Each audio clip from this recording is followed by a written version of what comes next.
atau teori pilihan William Glasser bahwa teori ini tentang disiplin positif terbagi menjadi beberapa bagian.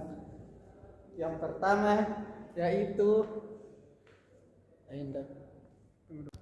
ya, bagaimana sudah bisa ya kita jawab. Ya, kita lihat ya jawabannya tentang pertanyaan-pertanyaan yang di atas. Yang pertama yakni kita lihat ya. Ya, ini ya. Saya kecewa sekali dengan kamu ini membuat orang merasa bersalah. Kamu tidak pernah benar. Berarti pembohong, ayolah lakukan demi ibu ini sebagai teman. Dan apakah kamu mau mendapatkan stiker pemantau di tengah hari ini pemantau? Kemudian bagaimana kamu bisa menyelesaikan masalah ini? Manajer, kamu selalu yang paling terakhir. Ini penghukum. Kenapa bisa? Kamu selalu yang paling terakhir. Ini dijadikan anak muda merasa tidak ada semangatnya. Iya. Ceritanya dimatikan ini kreativitasnya. Kemudian kita lanjut ya. Atau ada yang ditanyakan? Kalau sudah tidak ada kita lanjut ya. Ya. Pemantau peraturan konsekuensi hadiah, nilai-nilai manajer memperbaikinya. Ini selalu bergerak di aturan ini. Kalau kamu tidak, saya akan diberi hukuman untuk membuat tidak nyaman. Apa kamu yakin bagaimana memperbaiki masalah ini? Memperbaikinya kita berdua mendapatkan apa yang kita butuhkan. Oke. Dari hal tadi kita bisa memakai segitiga restitusi. Ya, inilah segitiga restitusi. Segitiga restitusi ini terbagi menjadi tiga. Yang pertama kita dulu menstadikan identitas. Kemudian validasi kebutuhan. Kemudian menanyakan keyakinan. Menstabilkan identitas. Kamu bukan satu-satunya yang pernah melakukan ini. Setiap orang pasti pernah melakukan kesalahan. Ini salah satu contoh menstabilitaskan identitas. Kemudian validasi kebutuhan. Contohnya seperti ini. Kamu tentu punya alasan mengapa melakukan itu. Adakah cara yang lebih efektif untuk mendapatkan apa yang kamu butuhkan? Ini validasi kebutuhan. Kemudian menanyakan keyakinan, nilai apa yang telah kita sepakati. Kamu ingin menjadi orang seperti apa? Jadi anak muda sendiri atau muda sendiri mencari bagaimana tentang permasalahan tersebut, tentang jalan keluar dari permasalahan tersebut. Yang pertama kita beri contoh ya, menstabilkan identitas. Untuk membuat anak merasa gagal karena berbuat salah menjadi positif terhadap dirinya. Ya.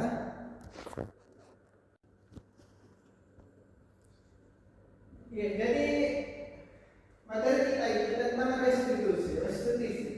Restitusi itu adalah proses menciptakan kondisi bagi murid. Jadi sekali lagi saya sampaikan bahwa restitusi adalah proses menciptakan kondisi bagi murid untuk memperbaiki kesalahan, sehingga mereka bisa kembali kepada kelompok mereka dengan karakter yang lebih kuat.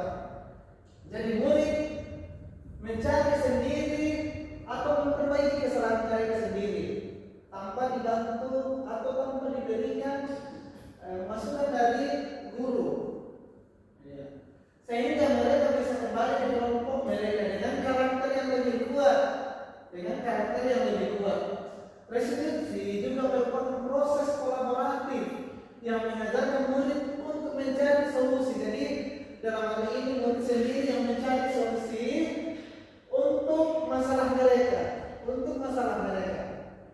dan membantu murid berpikir tentang orang menjadi tujuan dunia. Ya. Jadi Ananda di sini tugasnya adalah mereka mencari solusi tersendiri dari masalah mereka, dan bagaimana mereka harus memperlakukan orang lain untuk memperbaiki kekeliruan mereka atau kesalahan mereka. Baik, lanjut. Jadi kiranya diperhatikan semua. Jadi kita bedakan restitusi, apa itu restitusi, apa itu konsekuensi, apa itu hukuman. Kita lihat datanya satu persatu. Pertama tentang hukuman. Hukuman ini sesuatu yang menyakitkan dan harus terjadi. Jadi hukuman ini sesuatu yang harus terjadi dan menyakitkan. Kalau konsekuensi sesuatu yang harus terjadi. Kalau restitusi merupakan pilihan karena Anda sendiri yang mencari pemecahan masalah mereka sendiri. Hukuman tidak nyaman, tidak ada orang yang suka dihukum. Semua tidak nyaman untuk murid, anak, untuk jangka waktu yang sangat panjang. Coba perhatikan bapak-bapak, ibu-ibu. Mungkin sampai sekarang kita sudah menjadi pendidik, bisa saja kita masih ingat, oh ini guru saya yang pernah menghukum saya waktu masa SD, bahkan bisa saja masih diingat waktu masa TK. Itu puluhan tahun yang lalu terjadi. Karena hal tersebut menimbulkan ketidaknyamanan bagi kita, dan ini berlangsung sangat panjang. Begitu dengan konsekuensi. Konsekuensi itu tidak nyaman untuk murid untuk jangka pendek. Dan restitusi itu menguatkan untuk murid anak dalam jangka waktu yang panjang. Jadi berbeda sekali dengan hukuman dan restitusi. Salah satu dampaknya, ada dampak buruk, ada dampak yang menguatkan bagi anak. Korban mendapatkan keadilan. Ini hukuman. Korban mendapatkan keadilan. Sedangkan konsekuensi korban bisa diabaikan. Dan restitusi, korban mendapatkan ganti. Contoh, misalkan ada seorang Anda si A merobek bukunya si B, maka salah satu restitusinya Anda sendiri berpikir bagaimana caranya supaya menyelesaikan masalah ini adalah mengganti buku yang telah dirobek tadi. Kedua, apa yang berikutnya? Hukuman perilaku yang pasif agresif meningkat. Sedangkan konsekuensi itu adalah penguatan hanya bertahan dalam jangka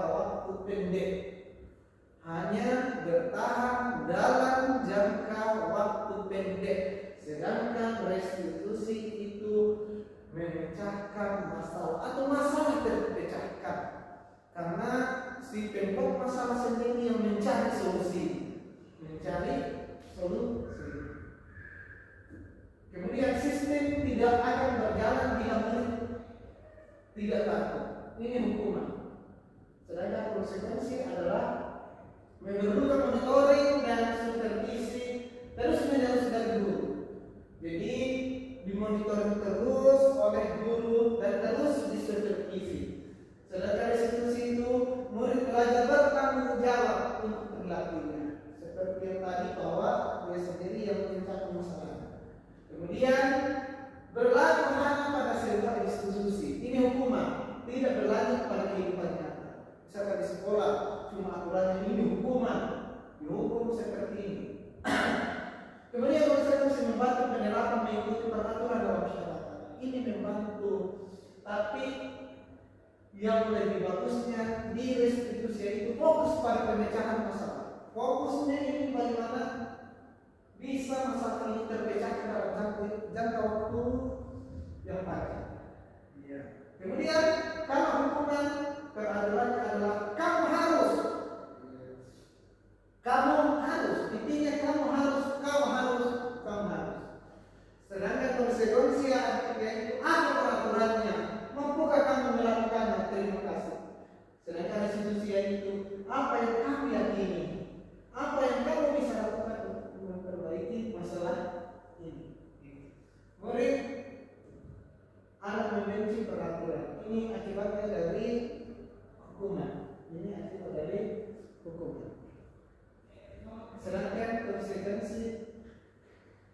itu netral. Yakni murid akan menghormati peraturan, sedangkan restitusi murid akan menghormati dirinya dan orang lain. Jadi di sini perlu dipahami bahwa konsekuensi itu yang anak ini hanya menghormati yang namanya peraturan, bukan menghormati dirinya sendiri dan orang lain. Ya, ada yang ditanyakan? Iya, kalau ada yang ditanyakan, kiranya angkat tangan. Tapi kalau sudah mengerti, alhamdulillah ya. Iya, ini goib ya. Iya. Ayo kita lanjut ya. Ada 9 ciri-ciri restitusi.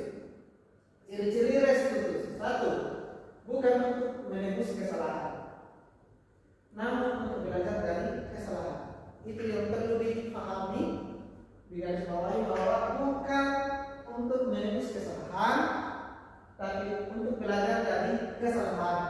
Kedua, memperbaiki hubungan. Ketiga, tawaran bukan paksaan. Ini tawaran, bukan paksaan. Restitusi menuntut untuk melihat ke dalam diri. Kemudian restitusi mencari kebutuhan dasar yang mendasari tindakan. Restitusi diri adalah cara yang paling baik. Restitusi fokus pada karakter bukan tindakan. Ya, jadi sekali lagi dia fokus pada karakter bukan pada tindakan. Restitusi fokus pada solusi. Fokus pada solusi. Jadi jika seorang anak ada 2 melakukan kesalahan, yang satu menzolimi temannya yang satu, maka yang satunya ini yang melakukan kesalahan. Yang fokus kita sebagai guru atau membuat kesalahan itu fokusnya pada solusi. Solusinya bagaimana supaya baik atau tidak akan terulang lagi. Kemudian restitusi itu menimbulkan murid untuk berbuat salah pada kelompoknya, mengembalikan murid. Jadi tidak minder lagi, tidak minder.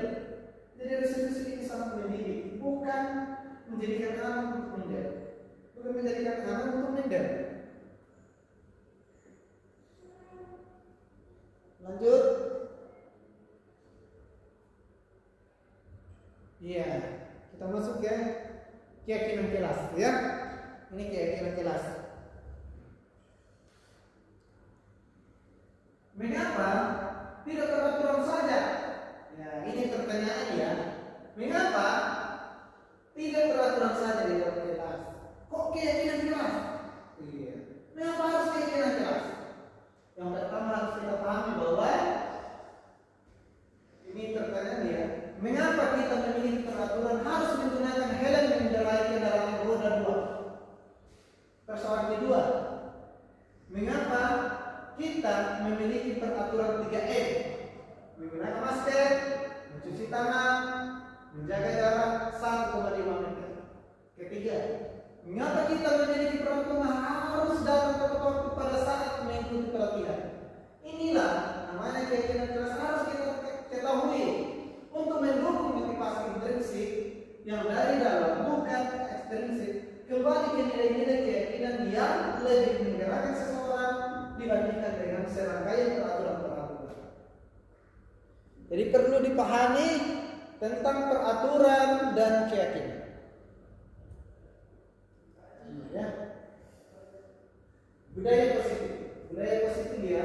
Jadi seperti ini, ada peraturan kelas dengan lingkaran yang kecil, keyakinan kelas, lingkaran yang agak besar lagi, lingkungan positif, dan lingkungan positif ini bisa menjadikan budaya yang positif. Tadi budaya yang positif. Baik, nah ini yang mana yang merupakan keyakinan kelas? Mengapa? Satu, bagian kiri ini, bagian kirinya bawah-bawah, kesepakatan kelas, datang tepat waktu, mengucapkan salam. 2, menjaga kebersihan sekolah. berdoa sebelum dan sesudah kegiatan. Kemudian 4, aktif dalam pembelajaran dan tertib. Kemudian di sebelah kanan kesepakatan kelas. Yang pertama, kami guru dan murid yang saling menyayangi. Yang B, kami murid yang semangat belajar. Dan C, kami murid yang peduli dengan teman-teman. Ya. Oke. Nah, kegiatan pendalaman keyakinan kelas ini bisa kita pakai tabel T dan tabel Y. Tabel T dan tabel Y. Tabel Y ini ada sesuatu antara lawannya. Ini lawannya. Sedangkan tabel Y seperti ini. Ada terbagi 3: terdengar, berperilaku, dan terlihat. Ada yang terdengar, berperilaku, dan terlihat. Sedangkan tabel T itu tampak seperti dan tidak tampak seperti. Kita ambil contoh seperti hormat. Kami meyakini bahwa sangat penting untuk menghormati semua orang dan barang milik orang lain. Kalau kita B bekerja, kemudian bekerja. Kami meyakini bahwa sangat penting untuk mengerjakan segala pekerjaan atau mengikuti kegiatan yang telah ditugaskan. Kemudian diterima dan dimiliki. Diterima dan dimiliki. Kami meyakini bahwa sangat penting untuk merasa diterima suatu kelompok dan saling peduli satu dengan yang lain. Jadi tabel T ini ada tampak seperti, tidak tampak seperti. Kalau ada yang belum dimengerti langsung ditanyakan. Kemudian dari tadi penjelasan, maka kita langsung masuk ke contoh. Kegiatan pendalaman keyakinan kelas. Ada tabel T dan tabel Y. Kita ambil tadi seperti tadi Muhammad. Ini tabel T, tampak seperti, tidak tampak seperti. Tampak seperti datang tepat waktu. Tidak tampak seperti sering hadir terlambat. Dia hadir tapi terlambat. Menyapa teman dan guru setiap hari. Kemudian tidak tampaknya seperti tak acuh kepada teman dan guru. Terus sekali lagi, kalau ada yang belum dimengerti langsung bertanya. Mengembalikan barang teman yang telah dipinjam dan mengucapkan terima kasih. Kalau tidak tampak seperti, tidak mengembalikan barang teman yang telah dipinjam. Tidak mengembalikan barang yang telah dipinjam. Kemudian bekerja. Tekun bekerja dan menyuruh guru. Tekun bekerja dan menyuruh guru. Kemudian tidak mendengarkan jurukan acuh tak acuh. Inilah tidak tampak seperti. Menyerahkan tugas tepat waktu, tugas tidak diberikan. Tugas tidak diberikan, maka tugas tidak diberikan. Sekali lagi ada yang tampak seperti dan tidak tampak seperti. Kita lihat tabel Y. Kita lihat tabel Y. Terdengar. Satu orang berbicara, yuk saya bantu. Itu terdengar. Terima kasih, tolong ya, permisi. Itu terdengar. Perilaku tersenyum ramah. Memberikan salam hormat, berjabat tangan. Itu berperilaku. Terlihat berempati terhadap perasaan orang lain. Mendengarkan dengan seksama, senantiasa berbuat baik dan berbagi. Berbuat baik, ya.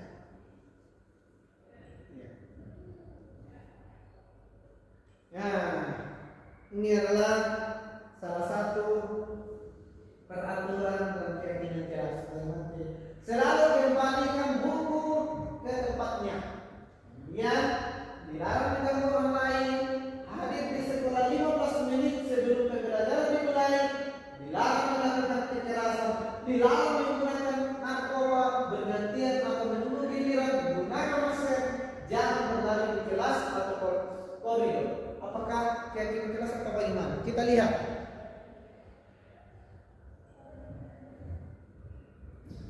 Ya, ini kira-kira kelasnya. Selalu kembali kamu ke tempatnya, karena harus bertanggung jawab. Bila mengganggu orang lain, menghormati orang lain, hadir di sekolah 15 menit, menghormati orang lain, berkomitmen.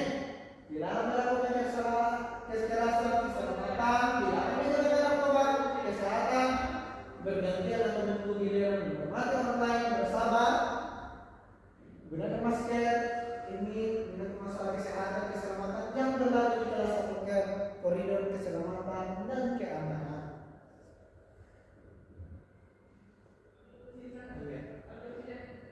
Kebutuhan kita masuk ya.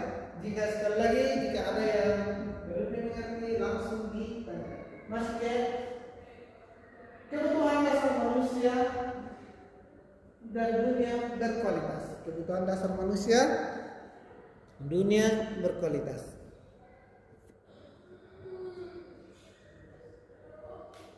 Ya.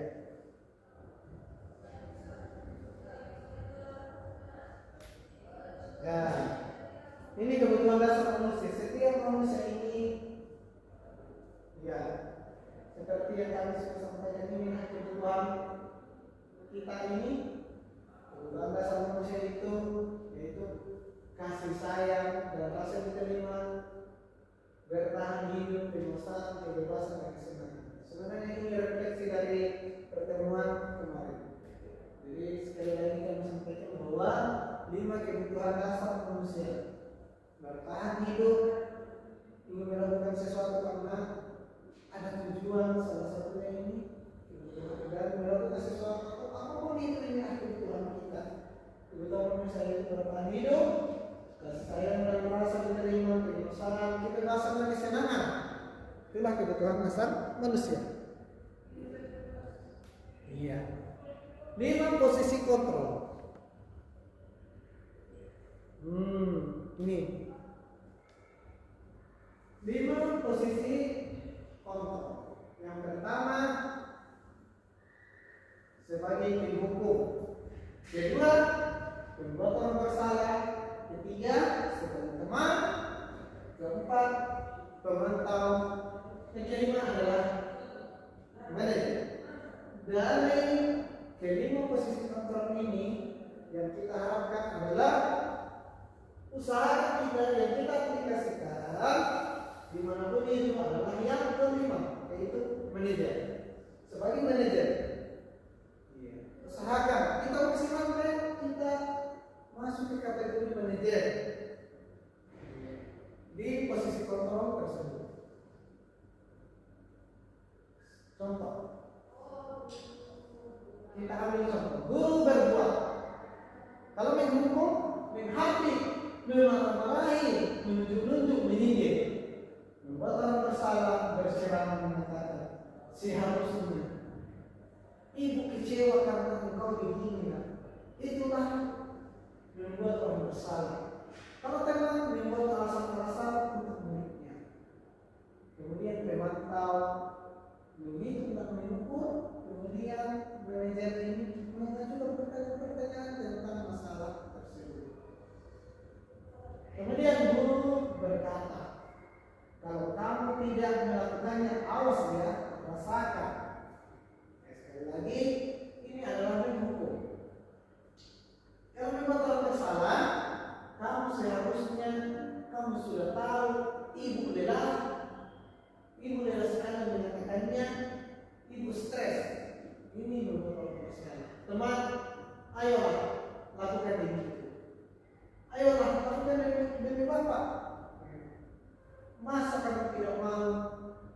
Ingat, tidak ibu pernah. Ingat ya, bahwa tidak ibu pernah bantu. Apa peraturan yang kamu menetap? Apa aturannya? Jadi dia langsung masuk. Apa aturannya? Apa aturannya? Kemudian apa yang kita yakini? Apa yang bisa kau kerjakan untuk memperbaiki masalah ini? Jadi sekali lagi, ini sebagai manajer ini bagus sekali kita terapkan.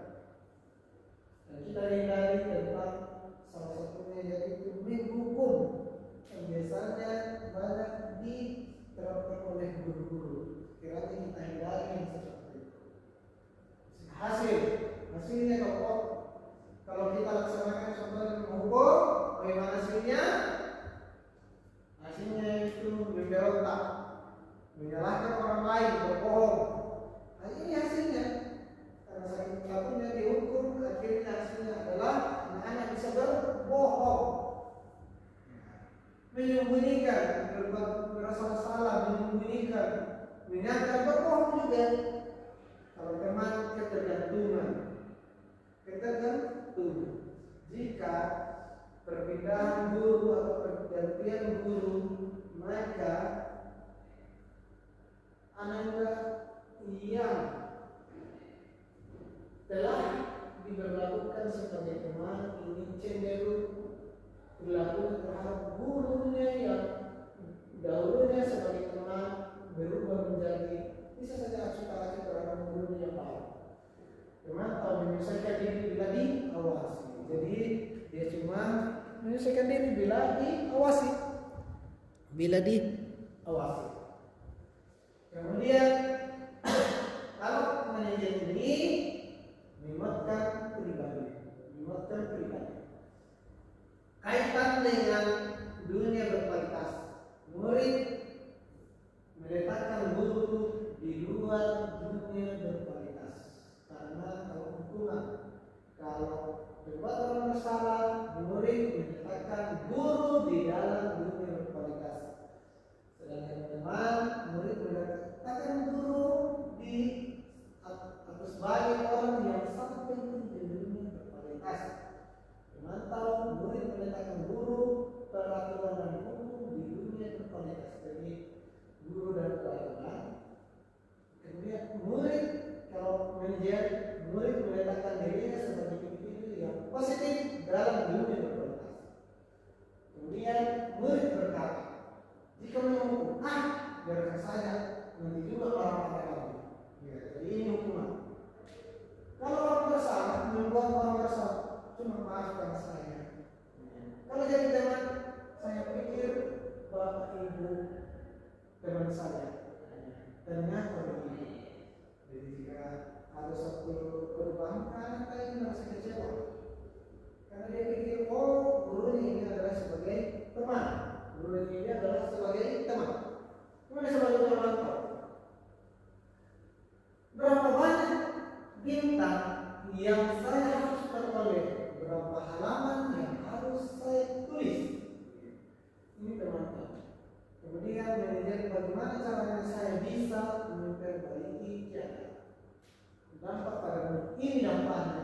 Kalau menghukum mengulangi kesalahan. Begitu juga dengan membuat teman bersalah merasa rendah diri. Sebagai teman lemah, tidak berdiri, dia tergantung kepada gurunya atau siapapun itu. Kemudian teman menitik beratkan pada sanksi atau hadiah untuk dirinya. Jadi melihat bahwa hadiah itu sama dengan sebenarnya ini adalah sama hukuman sanksi.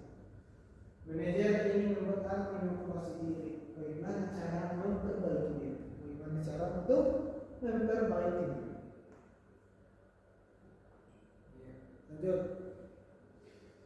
Ya, tugas ya. Tugas.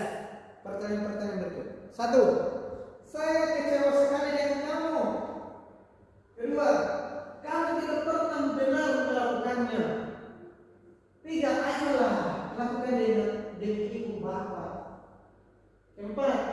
Apakah kamu mau mendapatkan stiker bintang hari ini? 5. Bagaimana kamu bisa menyelesaikan masalah ini?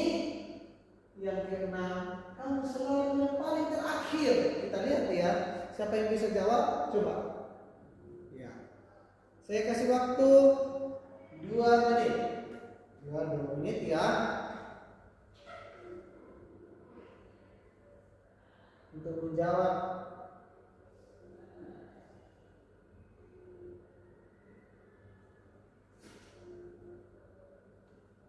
Ya, jadi perlu diperhatikan soalnya. Sambil Bapak ambil air minum ya. Kalau berarti ya Bapak ini dulu.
Ya, iya ya. Ya, terima kasih atas kesempatan yang diberikan. Ini adalah sesi yang kedua. Seperti yang telah kita pelajari kemarin tentang disiplin positif. Sekarang kita masuk ke apa itu restitusi. Apa itu restitusi?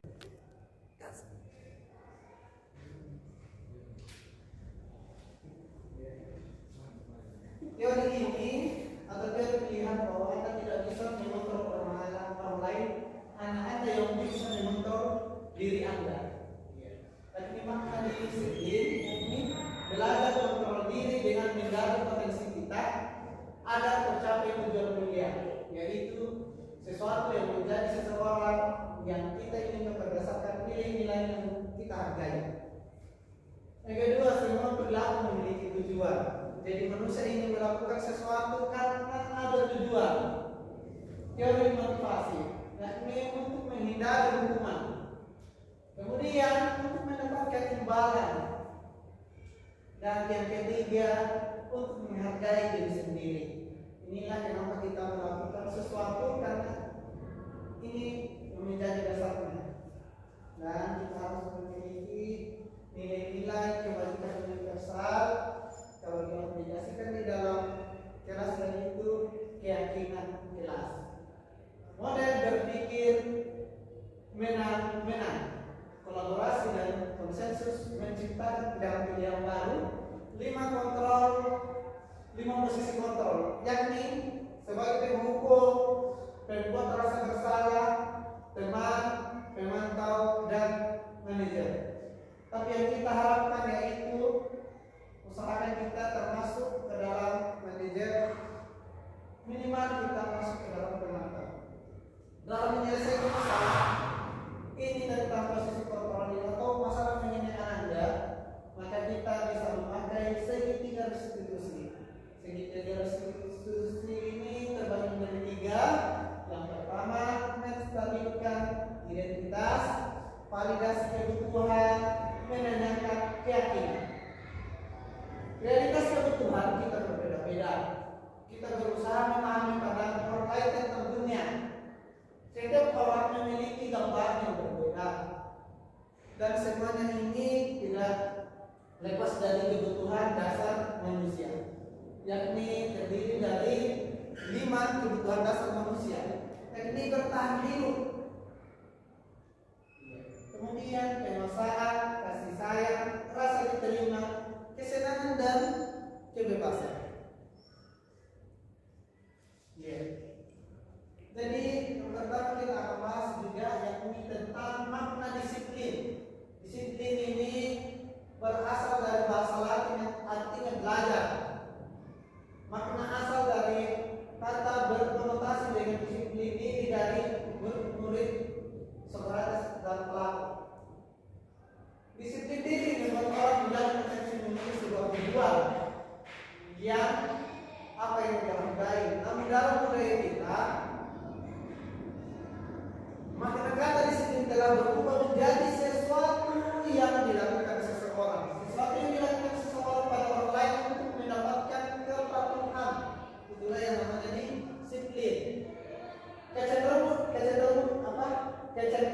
umum adalah menghubungkan kata disiplin dengan ketidaknyamanan, bukan dengan apa yang kita hargai atau pencapaian suatu tujuan mulia. Iya. Nilai-nilai kebajikan yang universal. Nilai-nilai kebajikan yang universal ini misalkan mandiri. Nilai-nilai universal ini misalkan contoh nilai-nilai universal adalah sifat-sifat positif manusia yang merupakan tujuan mulia yang ingin dicapai setiap individu. Yang ingin dicapai oleh setiap individu, tidak membedakan agama, tidak membedakan ras, tidak membedakan suku bangsa. Nilai-nilai tersebut bersifat universal, bersifat umum dan lintas bahasa, suku bangsa, agama maupun latar belakang. Contoh tanggung jawab, contoh jujur. Semua kita ini pasti memerlukan yang namanya nilai-nilai kejujuran. Dan semuanya kita sepakat bahwa nilai kejujuran itu penting.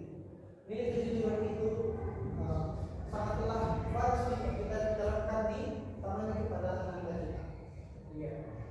Dengan mengaitkan nilai-nilai kebajikan diyakini seorang anak, motivasi intrinsiknya akan terbangun sehingga menggerakkan motivasi dari dalam untuk mendapatkan atau mencapai tujuan yang mulia yang diinginkan. Nilai-nilai kebajikan yang ingin kita capai untuk setiap anak Indonesia kita kenal dengan profil pelajaran Pancasila. Yakni profil pelajaran Pancasila terbagi menjadi 6: beriman, bertakwa kepada Tuhan Yang Maha Esa dan berakhlak mulia. Kemudian mandiri, bernalar kritis, berkebijakan global, bergotong royong dan kreatif. Inilah nilai-nilai yang ingin kita capai untuk setiap anak didik kita. Untuk setiap anak didik kita yang dikenal dengan profil pelajar Pancasila. Eksplorasi konsep pembelajaran yakni teori tentang motivasi, hukuman, penghargaan dan restitusi.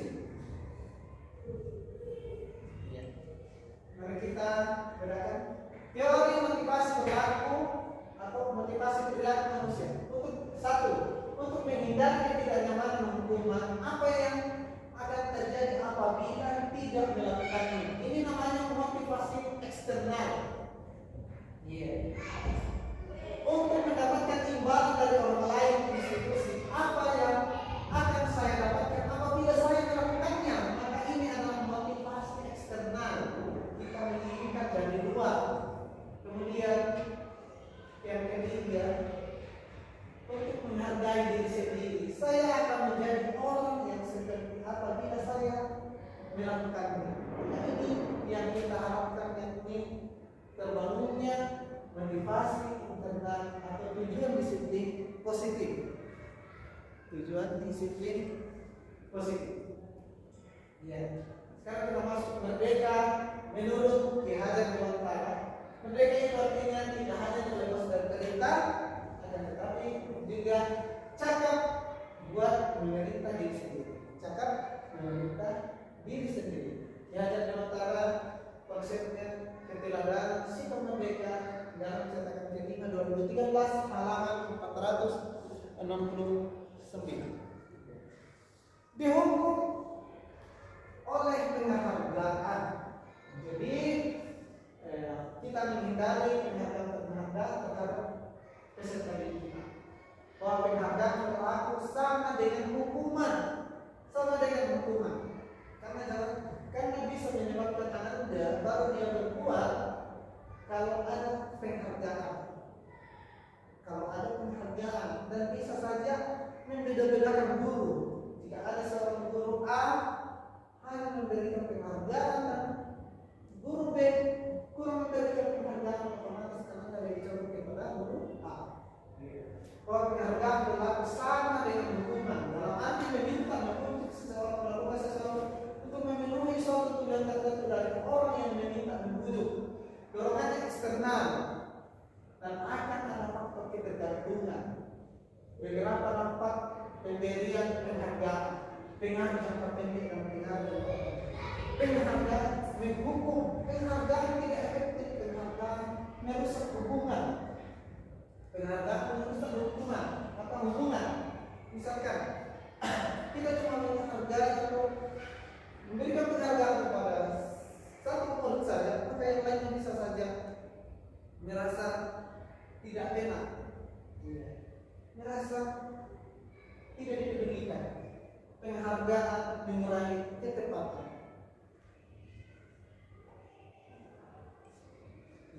Dihukum oleh penghargaan. Penghargaan menurunkan kualitas. Kenapa penghargaan menurunkan kualitas? Karena hanya melakukan ini mendapatkan sesuatu. Penghargaan melakukan kreativitas. Penghargaan mengurangi motivasi intrinsik, dan ini yang kita idam-idamkan pada diri kita. Bentuk pertama memberikan apresiasi. Dalam memberikan apresiasi dengan perlu diingat beberapa hal. Jadi memberikan apresiasi itu boleh, tapi harus memberikan atau harus memperhatikan beberapa hal. Satu, beri pengakuan secara khusus. Beri pengakuan secara khusus. Jadi bisa kita panggil Anda, bisa kita panggil anak kita yang dahulu hilang belajar, lambat mengerjakan sesuatu dan sudah bisa melakukannya. Jadi bisa kita panggil, oh saya merasa bangga dengan engkau dan kamu seperti ini dan seperti ini. Beri pengakuan secara pribadi, beri pengakuan kepada semua murid secara bergantian bahwa semua murid kita ini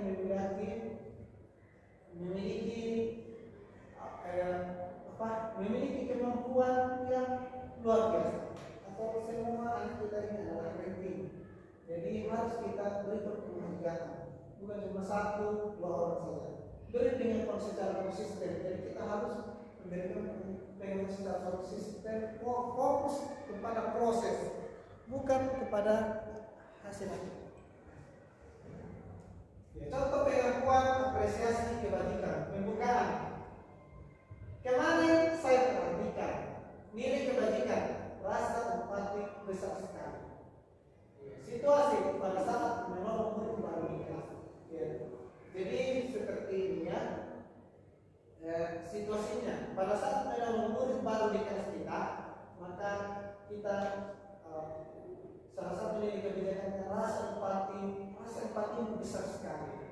Saya menghargai nilai kebajikan, kepedulian pada saat kamu membantu teman-temanmu di tugas kelompok. Terima kasih untuk jadi kita memberikan terima kasih karena kita memiliki rasa tanggung jawab pada saat anak. Pada saat kamu menemukan kertas yang berserakan di lantai. Kemudian ini adalah tindakan guru. Satu, yang manakah yang merupakan hukuman atau konsekuensi? Satu, mencatat 100 kali di dalam buku kalimat. Di dalam buku dengan kalimat saya tidak akan terlambat lagi karena terlambat ke sekolah. Apakah hukuman atau konsekuensi? Kedua, lalu menyelidiki lapangan basket 2 kali karena terlambat hadir di sekolah. Ketiga, murid diminta untuk push up 15 kali karena tidak menggunakan masker ke sekolah. Keempat, menggantikan kertas tugas temannya yang telah dicoret-coret. Kelima, membersihkan tumpahan air di meja tulis karena tersenggol pada saat belajar. Keenam, murid disuruh untuk tidak mengenakan sepatu seharian di sekolah karena tidak mengenakan sepatu hitam. Ketujuh, lari mengelilingi lapangan basket 2 kali karena terlambat 10 menit untuk pelajaran besoknya. Jadi kita harus jeli dalam membedakan kasus tersebut. Ada hukuman, ada konsekuensi, ada hukuman. Yang mana yang tepat untuk kita kita aplikasikan di kelas, kita usahakan yang konsekuensi. Kita menghadiri yang hukuman. Nomor 1, kasus pertama. Jadi ini ya, yang mencatat tadi ini adalah hukuman. Begitu juga lari, hukuman. Ketiga, hukuman mengganti kertas tulis teman yang telah dicoret-coret, itu namanya konsekuensi. membersihkan tumpahan air di meja, tulis kata tersebut pada saat dalam konsekuensi. Murid disuruh untuk tidak meninggalkan sekolah secara hukuman dan mengelilingi lapangan basket 2 kali karena terlambat 10 menit. Itu namanya konsekuensi. Kenapa konsekuensi? Karena ini pembelajaran PJOK. Pembelajaran PJOK yang sebelumnya temannya sudah mengelilingi, sudah mulai pemanasan dan baru dia datang untuk bergabung bersama teman ini pembelajaran PJOK. Maka konsekuensinya itu mengelilingi lapangan basket 2 kali. Tapi jika pelajaran yang lain, misalkan matematika, maka ini masuk ke dalam ranah hukuman.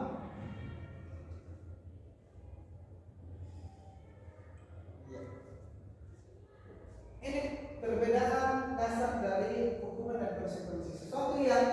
Hukuman itu sesuatu yang menyakitkan harus terjadi. Konsekuensi sesuatu harus terjadi. Membuat anak sakit, ini hukuman. Kalau konsekuensi membuat anak merasa tidak nyaman dalam jangka pendek, hukuman.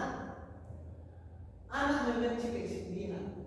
Kalau konsekuensi anak menghargai kedisiplinan, hukuman paksaan. Kalau konsekuensi stimulus tatapan, hukuman mendorong anak menyakiti diri sendiri. Konsekuensi mendorong anak adalah mudah menyesuaikan diri. Konsekuensi diri yang buruk kalau hukuman, konsekuensi diri yang baik kalau konsekuensi. Anak belajar untuk menyembunyikan kesalahan kalau hukuman, anak belajar untuk mematuhi peraturan. Dan hukuman itu membuat anak marah, merasa bersalah, dipermalukan, merasa tidak dihargai.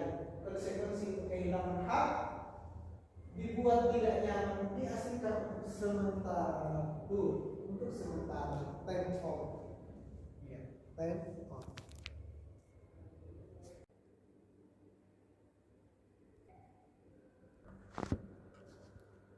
Ya, makanya ya, untuk membuat anak merasa gagal karena berbuat salah menjadi positif terhadap dirinya. Ini menstabilkan integritas. Contoh, guru berkata, berbuat salah mengakui salah satu itu hal yang manusiawi. Tidak ada manusia yang sempurna. Bapak ibu juga pernah berbuat salah. Kita pasti bisa menyelesaikan permasalahan ini. Bapak ibu tidak tertarik untuk mencari siapa yang benar, siapa yang salah. Bapak ibu tidak tertarik untuk menyelesaikan masalah. Kalau kamu menyalahkan dirimu sendiri terus menerus, apakah kamu bersikap baik pada dirimu sendiri? Ya, ini menstabilkan identitas. Kemudian kita lanjut pada dasar kebutuhan. Membantu murid mengenali basic need atau kebutuhan dasarnya yang ingin dipenuhinya ketika melakukan kesalahan itu. Contoh, pada dasarnya setiap tindakan manusia tujuannya adalah memenuhi basic need.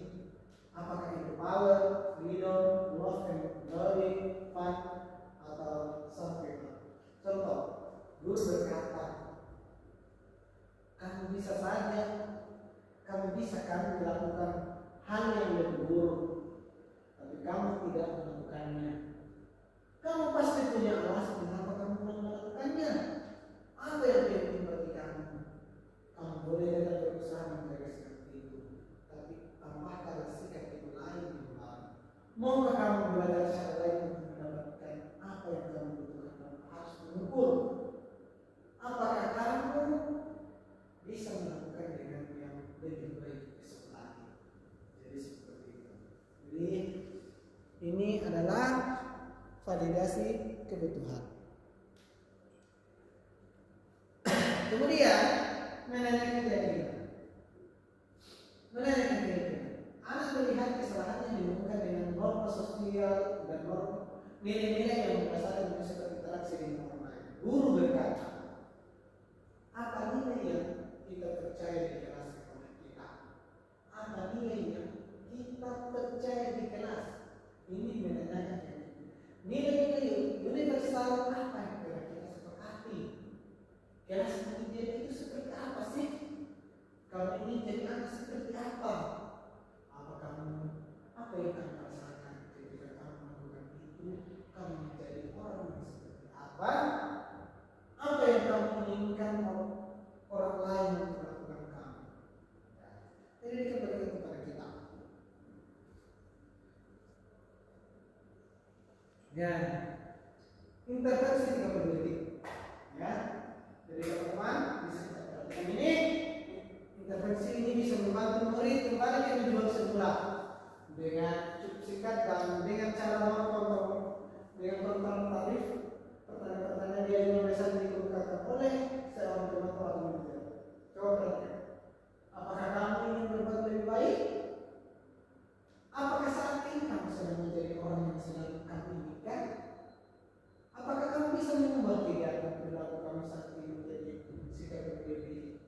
Betul?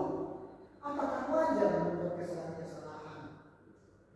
Bisakah kita memperbaikinya? Apakah kamu lakukan saat ini sesuai? Oke? Kapan kamu siap mulai? Peraturannya apa? Sepertinya kamu punya masalah. Saya bisa bantu apa? Saat ini kamu bisa harus berbuat apa? Apa yang bisa saya bantu agar kamu bisa melakukannya? Dan apa yang bisa saya bantu agar kamu bisa melakukannya? Apa yang saya bisa bantu kamu agar berhasil yang baik? Apakah tugas kamu saat ini? Bagaimana kamu ingin diperlakukan? Bagaimana kegiatan ini bisa kamu melakukannya? Apa yang kamu inginkan? Peraturannya bagaimana? Atau peraturannya apa? Ya. Refleksi. Ya, ini adalah salah satu refleksi. Hal baru apa yang membawa paradigma saya yang saya dapatkan? Perasaan apa yang muncul selama mengikuti kesenian disiplin edukasi intensif? Perasaan kamu seperti apa yang saya lakukan selama mengikuti? Ya, terima kasih. Mungkin itu yang kami sampaikan. Siapa tahu ada yang ditanyakan. Kalau sudah tidak ada, kita tutup majelis kita. Assalamualaikum warahmatullahi wabarakatuh.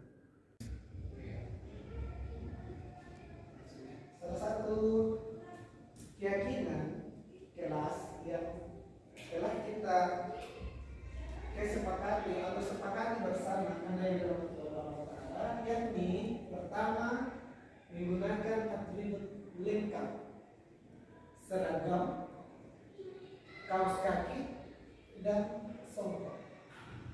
Kenapa kita mengatakan seragam? Untuk membedakan yang mana bukan nur yang mengalir. Kaos kaki juga harus kita jaga aurat kita. Begitu juga dengan songkok.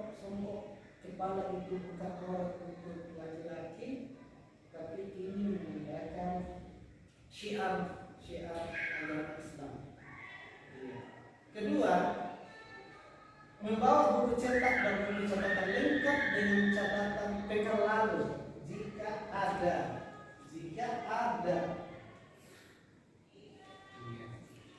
Kenapa diadakan seperti ini? Supaya memudahkan Anda untuk merefleksi pelajaran sebelumnya. Kemudian izin terlebih dahulu ketika ingin meninggalkan kelas. Ini salah satu cara menghormati kepada guru kita hormat ya, bahwa jika kita meninggalkan majelis harus minta izin, dan ini juga adab, salah satu adab di dalam Islam, adab kita yakni minta izin jika ada keperluan. Berikutnya, izin ke toilet maksimal 1 orang dalam waktu yang bersamaan.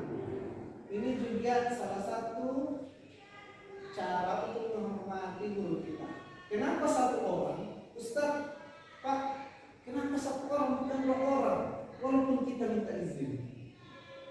Sebagaimana sabda Rasulullah SAW, kita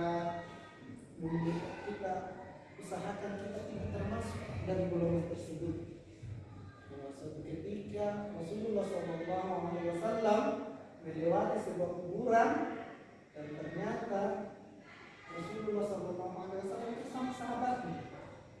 Ternyata sahabatnya ini tidak mendengar, cuma Rasulullah SAW mendengar bahwa orang tersebut disiksa, padahal dia adalah umat Islam.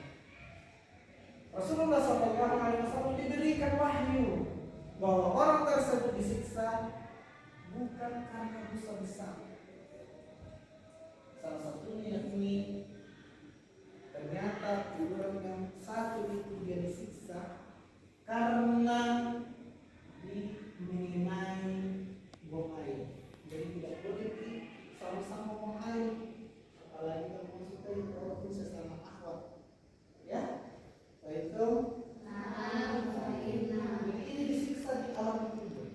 Ini penyebab, makanya kita harus menjaga.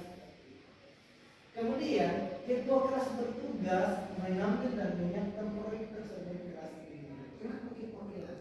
Karena ini adalah tugas salah satu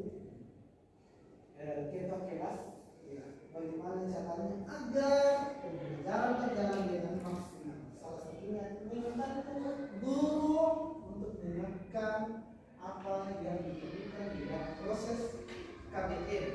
Kalau di web kita proyektor, ya, proyektor. Dan ini adalah kewajiban. Kewajibannya dan setiap amanah yang diberikan ini harus dilaksanakan oleh mereka karena akan dimintai pertanggungjawaban nanti.